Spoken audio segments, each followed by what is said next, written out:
Ethiojobs candidate registration. Let's get you started on Ethiojobs. Signing up only takes a few minutes. Open your browser and go to www.ethiojobs.net. When the page loads, you may see a Google sign-up pop-up at the top right of the screen. If it appears, simply select your Gmail account and follow the prompts to sign up instantly. If you don't see the pop-up, don't worry. Just look at the top right corner of the page and click the Sign Up button. You'll be taken to the registration page. Here, you have two simple options. You can sign up using your Google or LinkedIn account, or you can register using your email address. If you choose Google or LinkedIn, click your preferred option and follow the steps. Your account will be created in seconds. If you prefer to sign up with your email, start by entering your full name.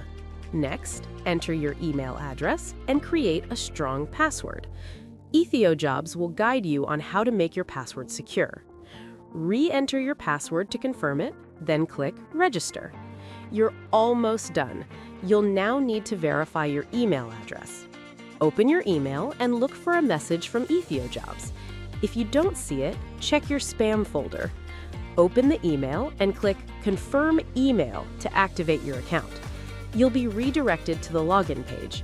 Enter your email and password, then click Login. You're all set. You can now complete your profile and start applying for jobs.